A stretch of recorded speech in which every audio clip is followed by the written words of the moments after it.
It's Vancouver's podcast on the Canada's Podcast Network. Diane Currie Sam is an award-winning communication strategist and sales and marketing expert. She is a master storyteller who has spoken on stages internationally and worked with hundreds of clients to initiate massive growth in their businesses.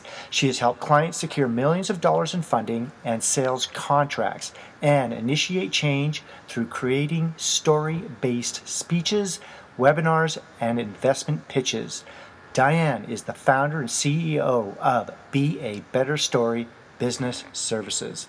Well, Diane, welcome to the show. Thanks for taking the time today to be here for all our listeners. Thank you, Robert. Just really thrilled to be here. Fantastic. Okay, I want you to tell us a little bit more about yourself, where you're from, and give us the details on your current business. Well, I love that this is a BC show because I can tell everyone I'm born and raised in Kamloops. Right now I live in Coquitlam. I moved to Vancouver area when I was about 18, so I'm a BC girl. Love it here. My business is, as you mentioned, it's called Be a Better Story, and it's about, I help people to tell their stories, particularly through speeches, presentations, investment pitches, anything that they need to do to, and I really believe this, is that you need to affect change. You want to move people, you want to get them to move them into action, do something, that you really have to base it very strongly in the story. And that is what moves people to action, and that's what I help to create. Okay, good. Now, did you need financing to start your company, and how do you currently make money in your business now?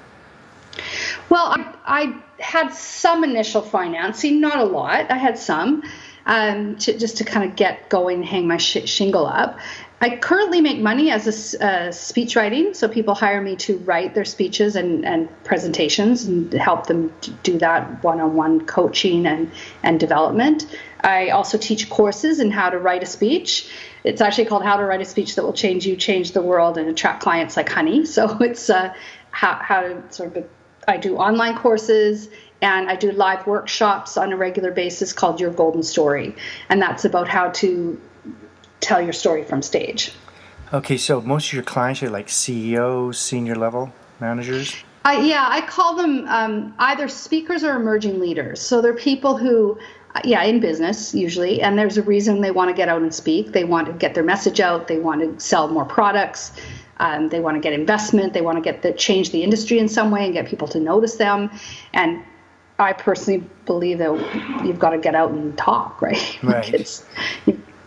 Now, as far as the speech writing, do you also coach on the actual delivery, how they go up on stage, how they break the ice, things like that, and deliver a speech? The actual...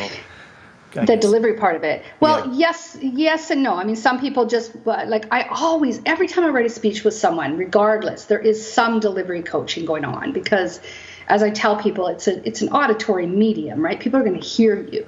So I can't just go away and write a speech on your behalf. I mean, we kind of have to write it together in a way, right? Like I have to hear you saying it, hear you delivering it. Even if it's just on a video conference, I'm not live with you, I need to hear you actually reading it out and delivering it to me. It's kind of funny because sometimes I'll write something and in my mind maybe they're going to sound really happy and engaging, and then when they rehearse it with me, I'll be like, well, you sound angry or you sound upset. Like they don't sound the way I had envisioned it. So it really has to be rehearsed. So everybody I do as part of my package, when I do speech writing for them, I do rehearse it with them. That's part of the deal, right? But then there are other people, especially at my live workshops, that's where I really go into, okay, now I want to see you in front of a group of people, and I coach them, yes, on even how their body moves, how their voice sounds, how the story's actually flowing out of their mouth when they're talking. So there's components of both. Okay. What is the long-term vision, and what will your company look like in the future? Do you see the company expanding into other areas, and where beyond Vancouver, BC, or even Canada?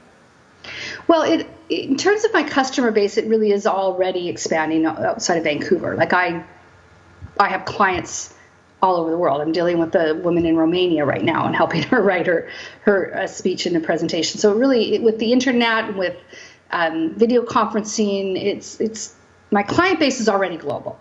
The long-term vision for me is I would like my live workshops to get bigger. I would like to take them all over the world. I think that I've got a very unique way. I call it story centering, to really centering people in their story and showing them how to get it out in really powerful ways. So I would love to see that workshop, maybe have a couple other people teaching it and kind of expand that all over the world, and teach more of my courses. Okay. Well, we've learned a little bit about you and your business. Now we're going to talk a little bit about Vancouver and BC. What are the biggest benefits for you in being an entrepreneur here in Vancouver, BC? I want you to give us some of the good points about starting a company here, but I also want you to give us some of the tough things or challenges for our listeners so they can keep an eye out for them. Well, I love the vibrancy of the city. I have a real love for it. I'm from Kamloops, so a BC girl. My parents were born and raised here too. I love the so many interesting, intelligent, well-educated people in this city who I really enjoy connecting with. There's lots of opportunities. New things are happening. I love the high-tech industry here.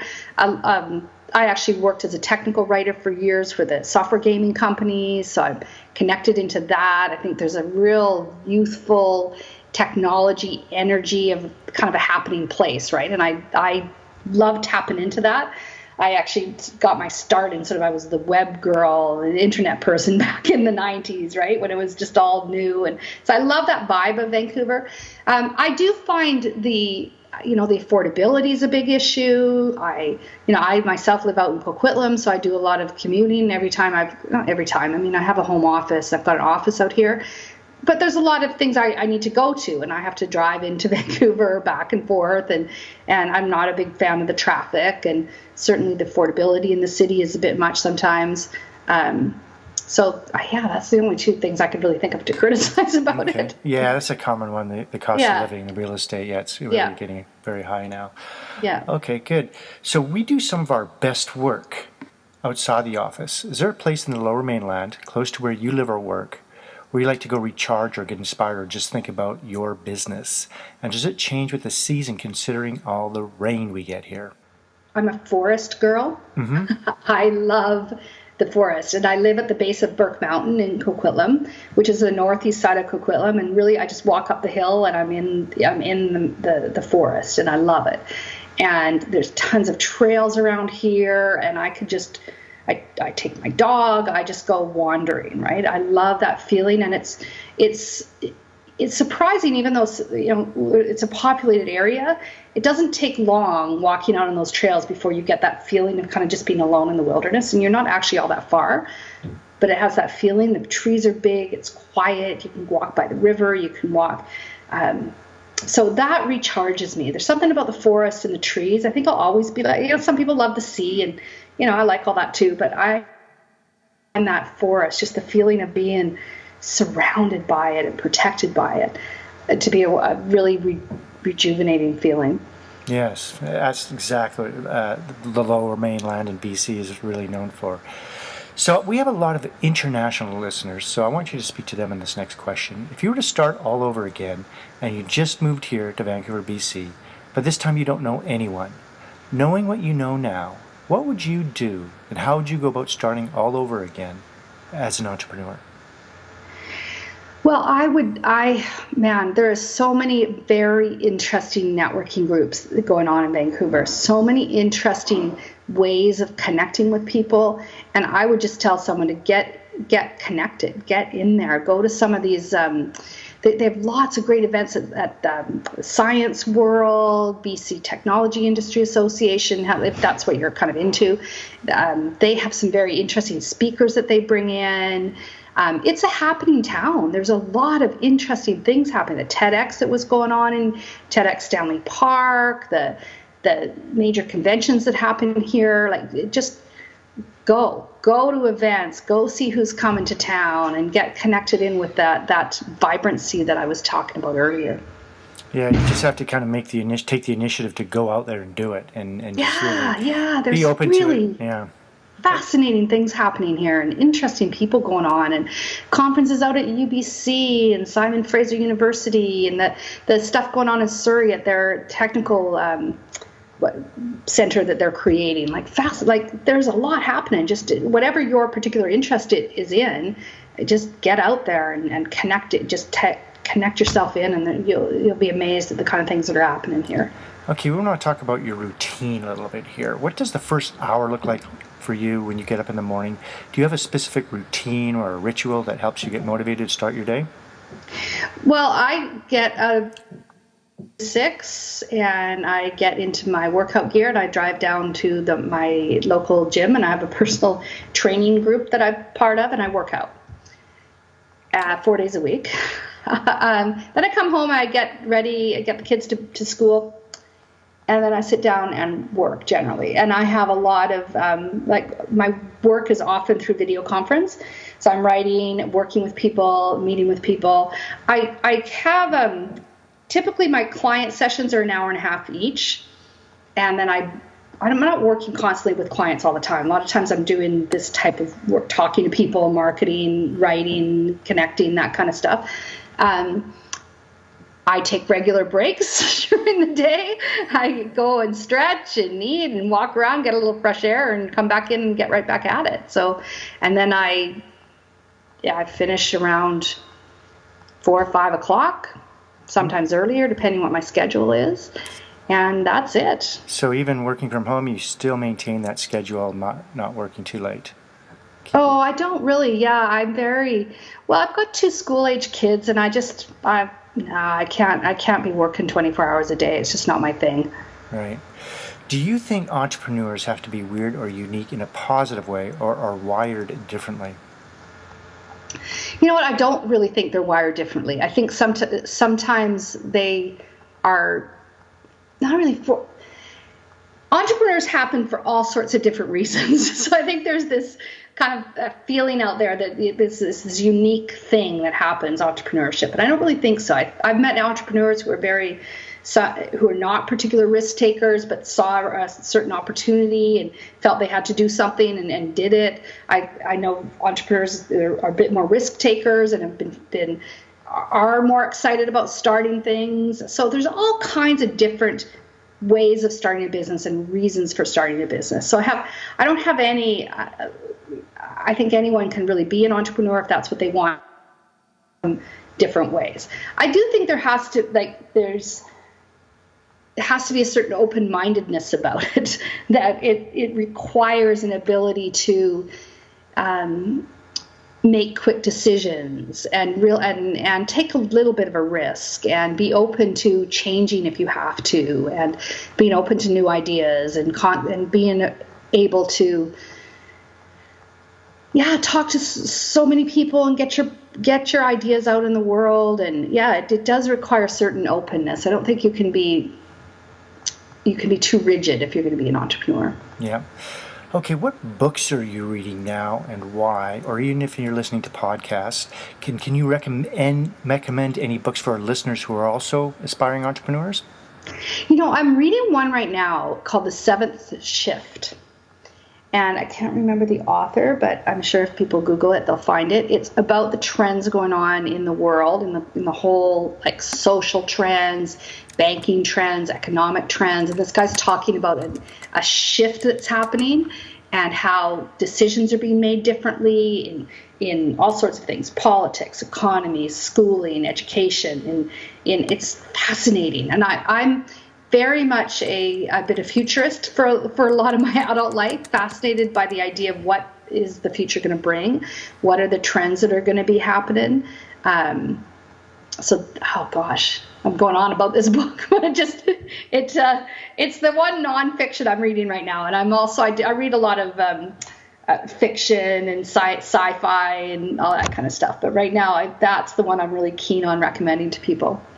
Okay, what online or offline tools do you use on a daily basis? Okay, so lots. I use Zoom.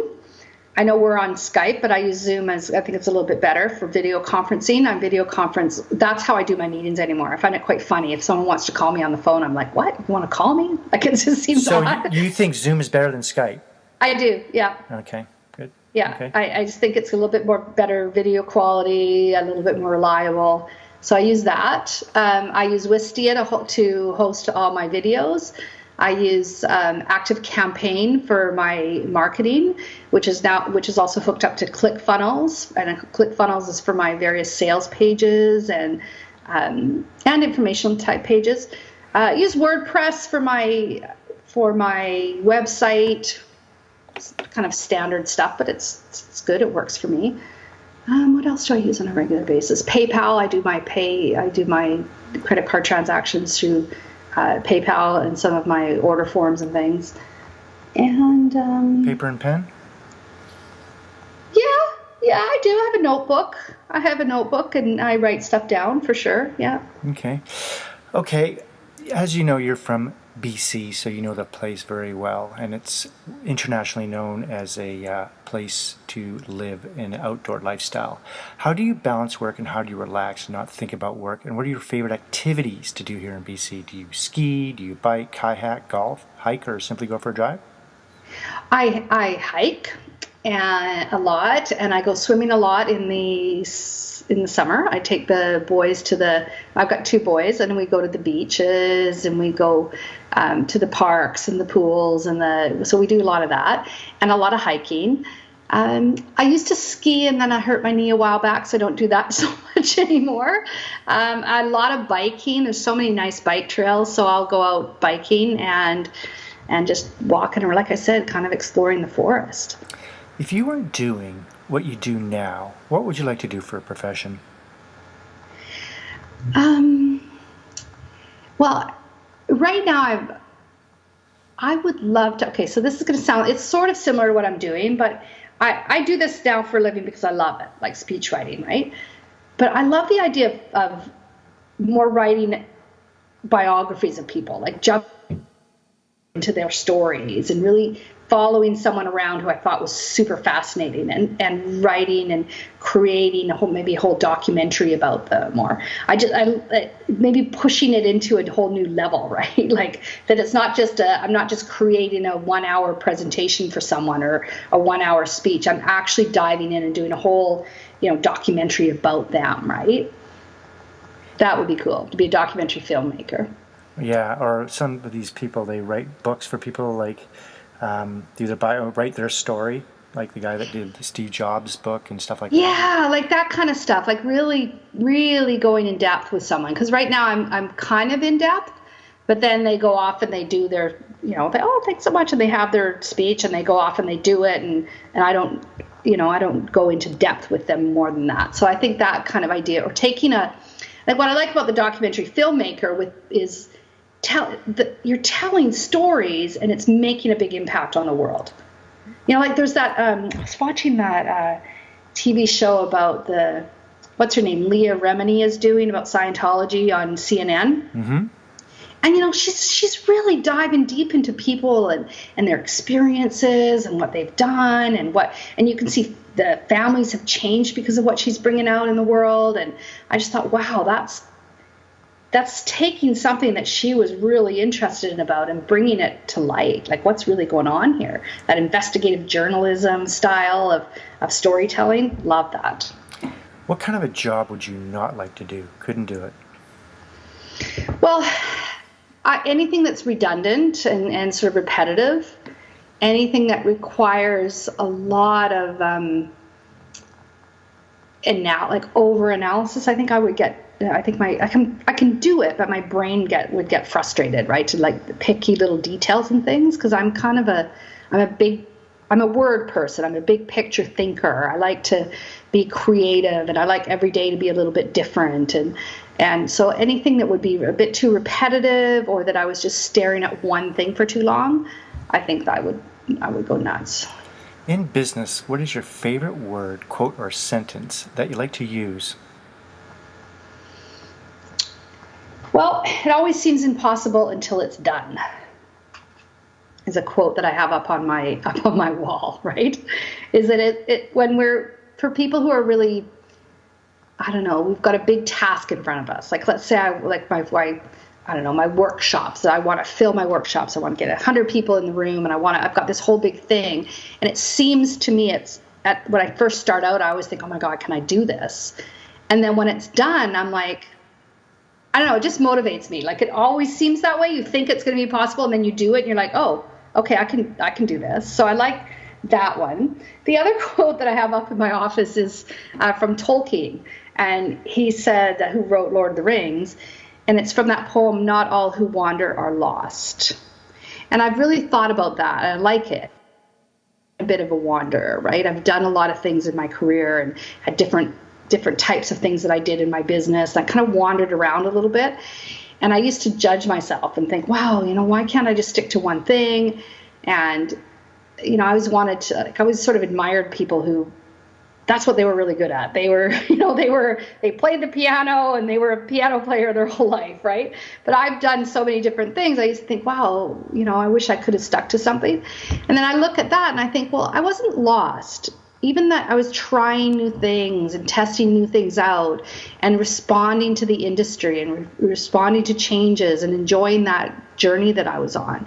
So I don't know. I kind of like that philosophy, is that we're sort of on a journey, like just let the journey happen. Yeah, that's interesting you say that, because actually I've never heard that quote before, but now that you say it like that, I can relate to it, because I personally have a bad sense of direction. Sometimes when I travel, one time I was in Nice, France, and I came out of a bar or something like that, and I should have taken a left, but to go back to my place, I took a right, and I went on this amazing journey. I mean, it was just, and I've done that a few times traveling. I've literally gotten lost, but it's taken me on, and I've seen just amazing things that, if I would have stuck to the path that I, follow the crumbs back to your place, right, I would have missed out on a lot. So it can be to your benefit sometimes just to wander without being lost, right? For sure. Well, because I teach a speechwriting course, and in my course I use Steve Jobs' Stanford University commencement speech as an example.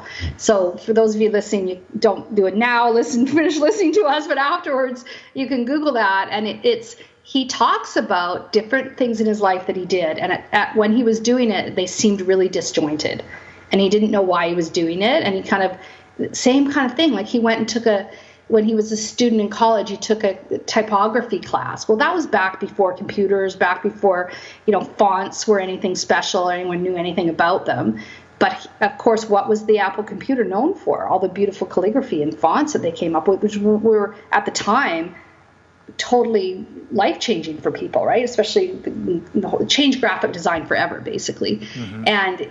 But at the time he was taking it as a young college student, he was sort of thinking, why the hell am I taking this? Like, this is such old technology, calligraphy.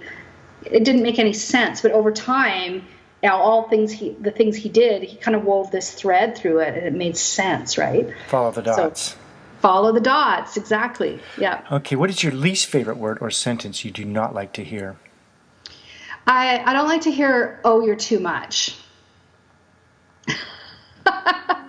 A little personal there, but I've got that my whole life. Like, I've just been, I'm funny, I'm loud, not loud, obnoxious loud, but just, I have these big ideas. I've got these, we can do this, right? Like, I can see it. I get excited about it. And then I get people that are like, "Oh, you're too much. Oh, that'll never happen." Like that kind of, those kind of things. Like I get, and then I kind of, Yeah. Yeah. If you had to pick one or two words to describe yourself, what would it be and why? I think it would be open-minded, because I very much I'm a storyteller, and I work with people on telling their stories. So I have to have a very open vision of them when I first meet them, when I start to work with them, to really understand who they really are.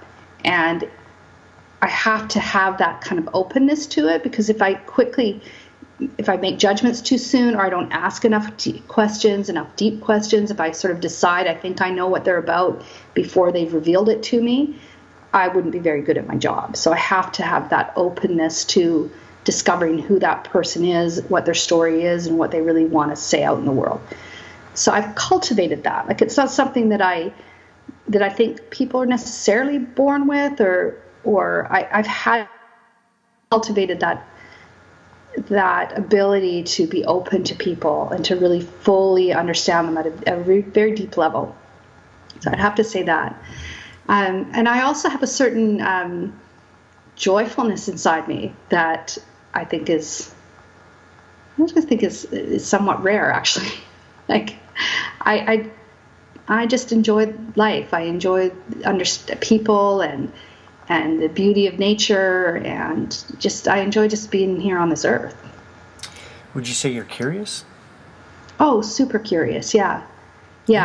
And I think that's part of why I'm good at what I do. I'm just so fascinated by people. I mean, even the most kind of somebody you look like, oh, well, that's just your everyday guy. Like, what's so special about this person or this woman or whatever, right? And you dismiss them or you don't. But man, I know people.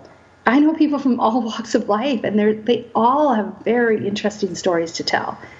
And not just the people, the whole world is fascinating to me. I mean, that's why I recommended that book, The Seventh Shift, because he was talking about all the interesting things that are all converging on right now. Like, whoa, mind-blowing. What keeps you up at night, if anything? Not a lot keeps me up at night. I try not to worry about things. I do worry.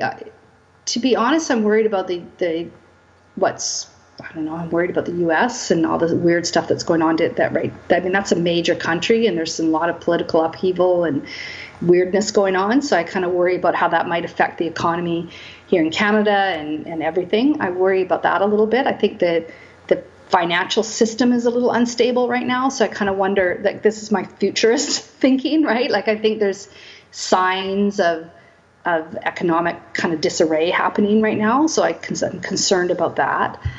But do I stay up at night not worried about it? Not really. I don't. Okay. I want you to give us the top 3 things on your inspired life list. This could be a bucket list of some sort, whether you want to do TEDx talks, whether you want to travel more, write books, anything like that? Yeah, I would love to do a TEDx talk. So hint, hint, if anyone's listening to this and has any connections for that, I'd love to do that. I have written a book. I would like to write another one that's a bit deeper. I mean, my first one was a real how-to book. It was a real business book. It was kind of how to write it. It was how to write a speech that will change the world. And it's been well received. It's a great book. It really, I think it's been very useful for people who buy it. But I would like to go deeper. I've got this idea of writing a book about, the tentative title is called The Authority of Those Who Have Suffered. And it's about really kind of a deep dive into your story, what people have suffered with, what you've gone through, and how to bring that out in a way that has authority and power, and being able to sort of how to stand in your power as you tell your story. So really just explore that on a deeper level and how that could lead to social change, right? Because I really, you can talk all you want about theories and economics and data analysis, but until you've actually spoken to someone who's lived through something, then you don't fully know what you're talking about. So I really feel that getting how to kind of really dive into that, I'd love to write a book about that. What else did I say? So, yeah, TEDx talk and travel. Yeah, there's lots of places in the world I'd like to see. I've never been to Asia. I'd like to see China. My husband's Chinese Canadian. I'd love to kind of go there with him and see parts of China and Japan and kind of explore Asia a little bit. And Eastern Europe, I've never been there. I'd like to see Eastern Europe. And yeah, all sorts of, I would like to travel more, sure. Do you have any advice that you may have received that you can pass on to entrepreneurs throughout BC? Well, let me think. Advice for entrepreneurs. To me, it's don't sweat the small stuff, and it's all small stuff. It's a book out there, isn't it? Written like that, I think. Yeah, I think so. But my dad actually told me that before that book even came out. So it's like, there is so much anxiety out there in the world, right? And there's so much, like, people put their entire egos on the line. They put so much into it. And I'm not saying don't care. Of course you're going to care. But you're going to there's going to be mistakes and things are going to go wrong, right? Like, you've got to move forward. You can't let your mistakes or troubles kind of hold you back, right? Yeah, that is true. Okay, Diane, we are going to have some fun. You ready to have some fun? Sure. Good. Okay. Well, there's a small tropical island just off of Fiji that only has one phone booth there. There is no internet. This place does exist, by the way. We're going to drop you off there. You won't have a computer or a smartphone or a tablet. You can use the phone booth located there anytime to call the boat. We'll come pick you up. How long would you last before you made that call? And what would you do while you were there? So is there people on this island? It's up to you to find out. We're putting you on the island. Yeah, I think I would probably last about a week or so. I would just wander around and meet people and hang out. And I'm quite charming and likable. I'd probably chat with people, meet them at whatever facilities there were at that island. And I think I would be fine. But I would get tired of it after a week or so and I'd want to come back. So you treat it as a vacation? Yeah, I'd treat it as vacation, and I'd try to find my tribe, right? Who can I hang out with on this island? Who would be fun to hang out with for a week? Great. Okay, Diane, how can our listeners get hold of you? And is there anything you'd like to add before you leave us today? Well, my company is called beabetterstory.com, so your best bet is to just go to beabetterstory.com. There's a link there to download my book, which I would recommend to people. It's and you can also go directly to beabetterstory.com/ebook of how to write a speech if you're interested in that at all. And there's ways to contact me at that website. And I would love to work with people who have a passion for an idea that they just need to get out in the world and want to go talk about it. And I'm sure you'd be able to write an amazing speech for them. Oh yeah, that's what I love, right? Yes, for sure. Great. True passion for it. Okay. Well, thank you for coming on the show. I've learned a lot about you, and I'm sure our listeners have as well. Thank you so much, Robert. Great. We'll see you next time.